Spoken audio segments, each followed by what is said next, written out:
샬롬, 놀라운 인체의 원리 12번째. 어이쿠 아파, 어이쿠 아파. 유리 조각을 밟자 자동적으로 신속하게 발을 들어 올렸다. 더 큰 피해를 막으려면 이런 반사 행동은 언제나 최우선으로 이루어져야 한다. 발을 드는 동안 이제 다른 신경 자극들이 뇌로 전달된다. 배인 것을 느끼게 하려는 것이다.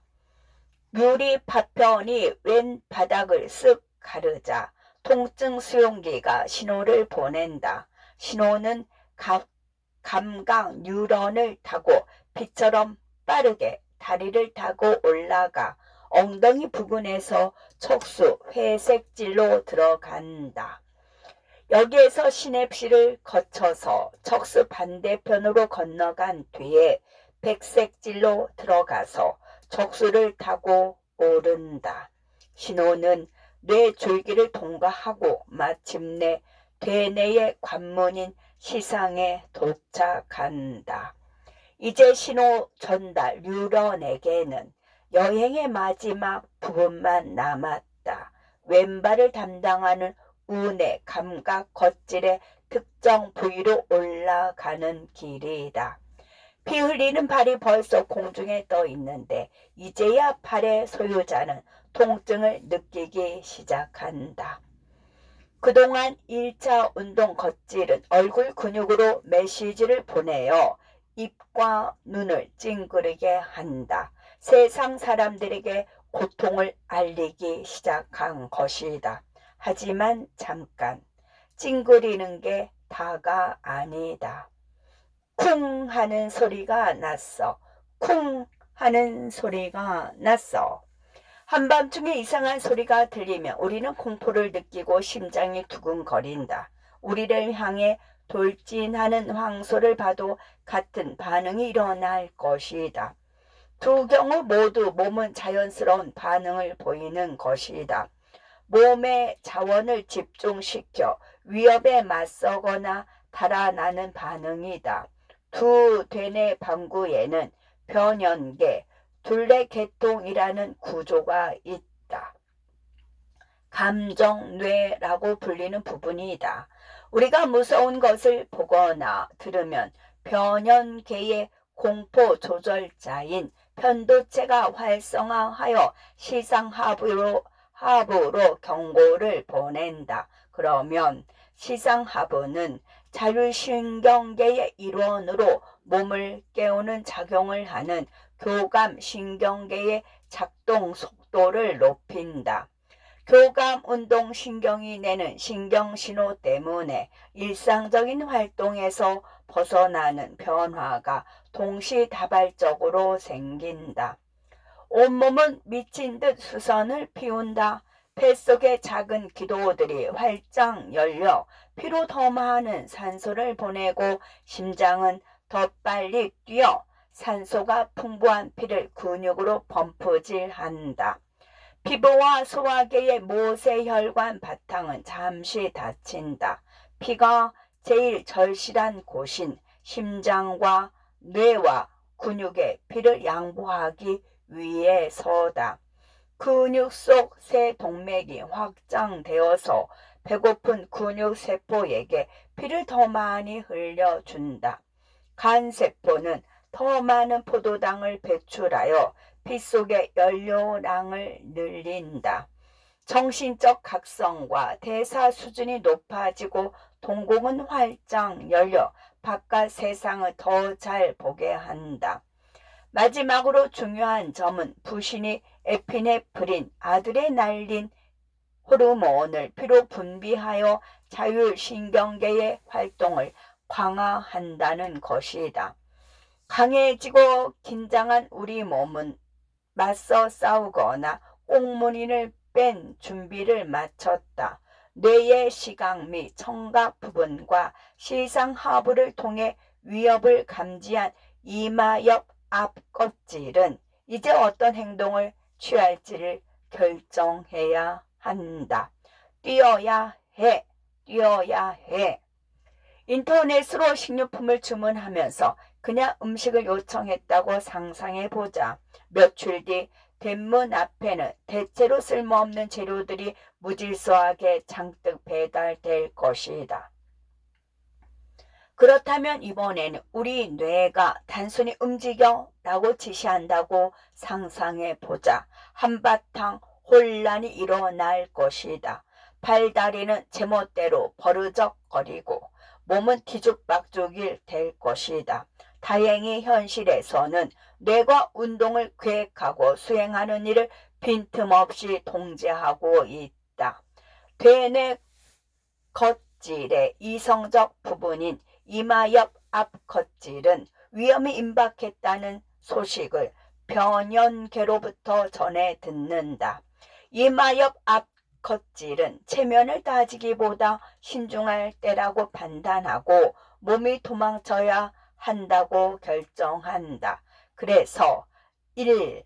손해와 바닥해에 메시지를 보내어 황급히 도망칠 수 있는 최선의 전략을 마련하라고 요청한다. 바닥핵은 되뇌 백색질 깊숙이 담겨있는 회색질 덩어리이다. 2. 손해에는 줄기차게 정보들이 들어온다. 근육, 힘줄, 관절의 뻗침, 수용기와 눈, 귀의 평형 수용기가 몸의 현재 위치와 움직임을 알려주는 정보들이다. 손해는 그 정보를 모아서 근육들이 어느 정도로 어떤 순서로 수축해야 뛸 수 있을지 계산한다. 3. 계획의 일부는 즉각 시상을 통해 1차 운동 겉질로 전송된다. 그동안 바닥핵은 어떤 일련의 단계로 움직일지 궁리하고 상세한 이동 패턴을 생각해낸다. 4. 그 생각은 시상을 거쳐 운동 앞 겉질로 들어간다. 운동 앞 겉질은 이미 우리 몸에 밴 움직임을 보관하고 있는 창고와 비슷한 곳으로 1차 운동 겉질에 큰 영향력을 행사한다. 일단 행동 계획이 갖추어지면 1차 운동 겉질이 움직임을 개시한다. 5. 1차 운동 겉질에서 나온 긴 축삭이 척수로 자극을 전달하여 6. 운동 뉴런들과 시냅스를 이룬다. 그러면 달리는 데 적합한 정확한 순서대로 근육들이 수축한다. 그동안 끊임없이 손해로 정보가 피드백되고 움직일 때마다 미세하게 계속 조정하도록 한다. 자동 조절 장치. 우리는 달릴 때마다 심장 박동수를 일부러 높이거나 더울 때마다 일부러 땀을 흘릴 필요가 없다. 각종 인체 과정을 통제해주는 자동 조절 장치인 자율신경계가 있기 때문이다. 자율신경계는 눈에 보이지 않고 아무 소리도 내지 않으며 뇌줄기와 척수에서 나온 운동 뉴런들을 써서 내장의 민무늬 근육과 심장의 심장 근육을 통제하고 몇몇 샘을 자극하는 일을 한다. 자율신경계는 서로 대립하는 두 부서로 나뉘는데 부교감신경계와 교감신경계다. 각기 브레이크와 엑셀러레이터처럼 작동하여 몸의 항상성을 거의 일정하게 유지해 준다. 혈압이 어떻게 통제되는가를 보면 자율신경계의 활약을 잘 알 수 있다. 심장이 피를 펌프질하면 동맥의 혈압이 높아진다. 혈압은 몸이 얼마나 활발하게 움직이느냐에 따라 늘 오르내리기 마련이지만 두 자율신경계 부서는 혈압이 위험할 정도로 높아지거나 낮아지지 않도록 안전한 범위 내에서 지킨다. 대동맥과 목동맥의 압력 수용기가 혈압을 감시하고 감각 누런을 통해 숨 내의 신장혈관 중초로 신호를 보낸다. 숨 내는 자율운동 뉴런에게 신호를 보내서 심장 박동수를 조절하고 조직 내 새 동맥의 혈류량을 통제한다. 혈압이 정상일 때 우리가 쉴 때는 심장혈관 중추가 심장으로 보내는 부교감 신호가 교감 신호를 압도한다. 심장 박동 조율기는 분당 70회 정도로 심장 박동을 맞춘다. 교감신경 신호가 쇠동맥 근육을 살짝 수축시키므로 혈류가 약간 저항을 받는다. 혈압이 높을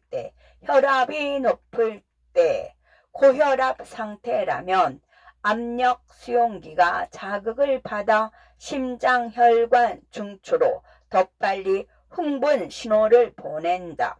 심장혈관 중추는 이에 대응하여 부교감 운동신경에게 더 자주 신호를 보내 심장의 자체, 심장 박동 조율기가 심장 박동을 떨어뜨리도록 지시한다.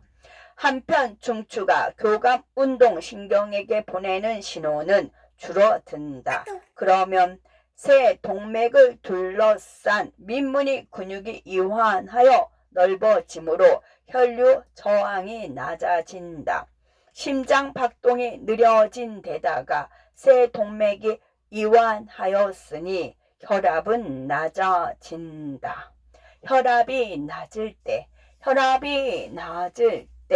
혈압이 떨어지면 압력 수용기가 심장혈관 중추로 보내는 신호도 덩달아 급격히 줄어든다. 신호가 줄면 심장의 부교감 출력은 줄고 교감 출력은 늘어난다. 교감 운동 뉴런을 통해 신호가 심장박동 조율기에 집중적으로 전달되고 심장박동 조율기는 심장을 수축하는 속도와 강도를 높인다. 심장혈관 중추는 쇠동맥 민무늬 근육에 대한 교감 신호를 증가시켜 쇠동맥을 좁히므로 혈류 저항이 높아진다. 여기에 맥박까지 높아지기 때문에 혈압이 상승한다. 이 내용을 기억하세요. 기억은 우리 삶의 일기이다. 기억이 없으면 시간 감각이 없고 무언가를 배울 방법이 없고 사회적 상호작용의 기능성이 사라지며 A에서 B로 길을 찾아갈 수도 없다.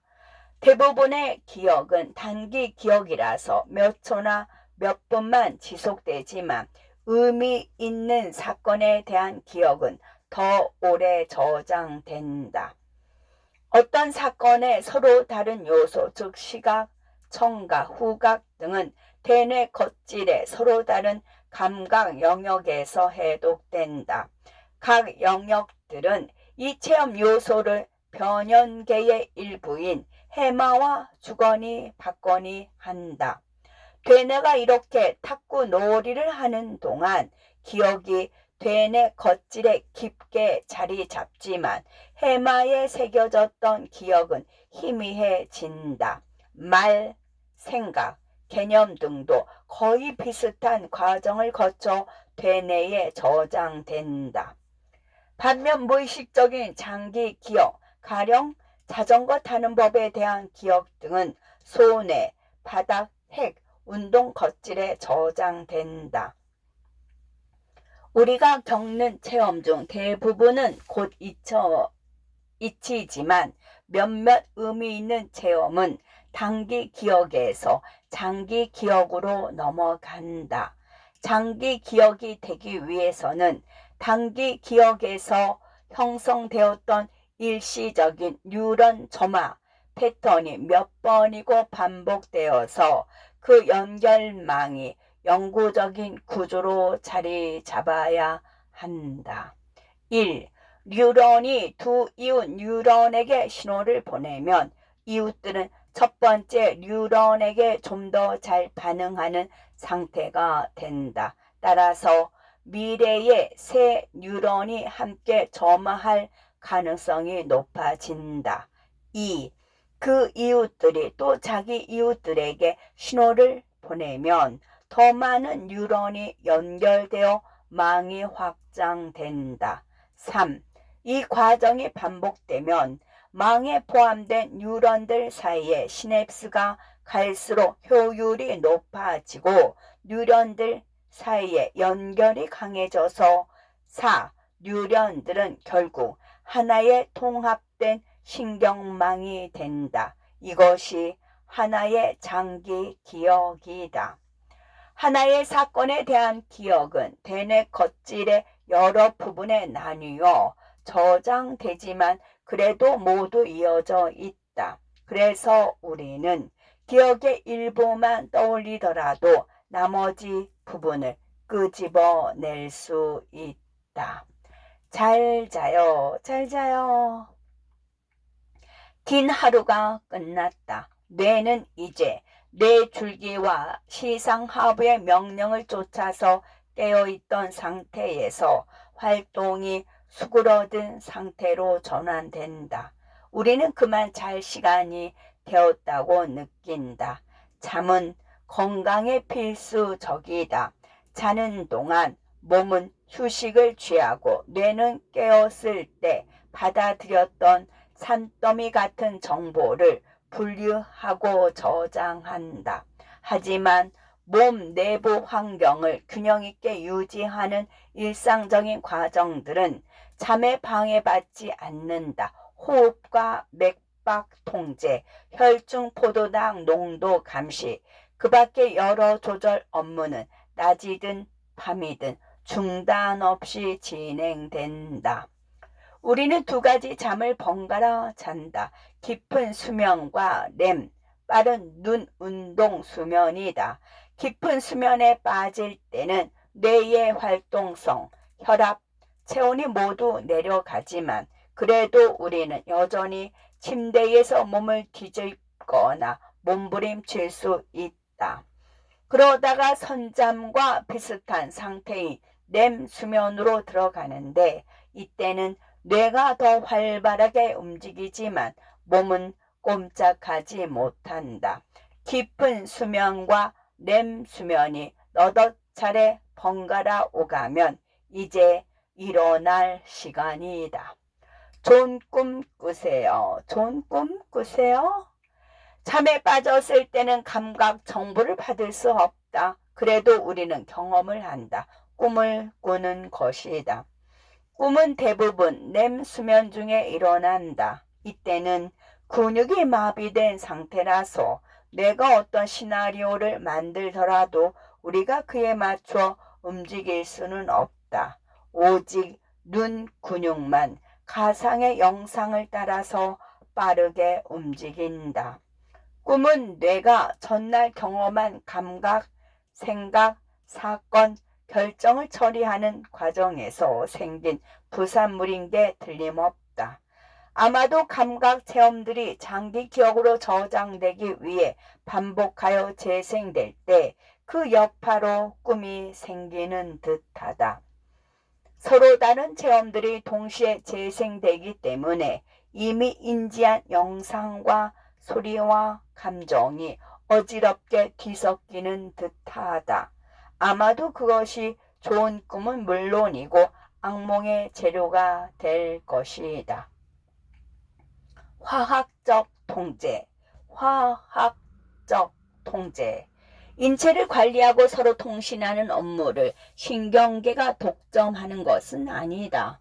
뇌 분비계라는 또 다른 통제망이 있다.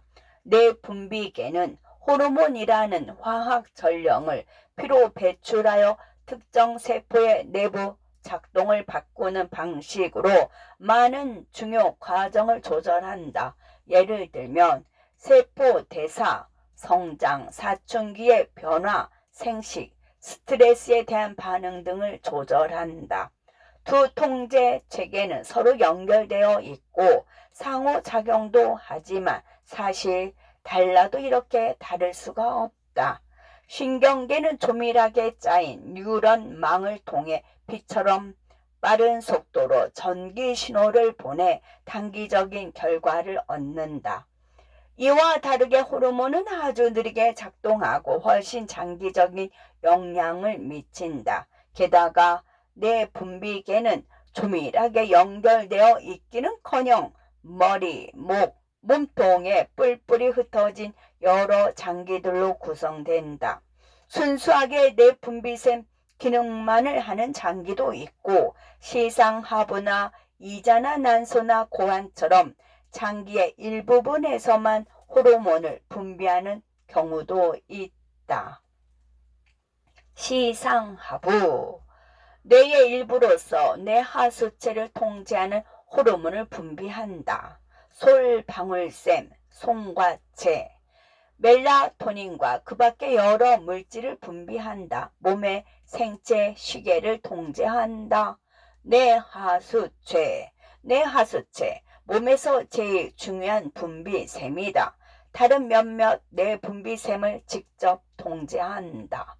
갑상샘, 대사와 혈중 칼슘 농도를 통제한다.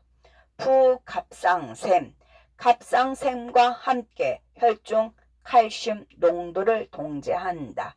가슴샘, 흉섬, 어릴 때 가장 중요한 샘으로 자라면서 크기가 줄어든다. 면역계의 일부를 활성화한다. 부신, 인체를 스트레스에 대비시키고 세포 대사율을 통제한다. 이자, 췌장, 혈중 포도당 농도를 통제한다. 난소와 고환, 정소, 생식을 통제한다. 샬롬.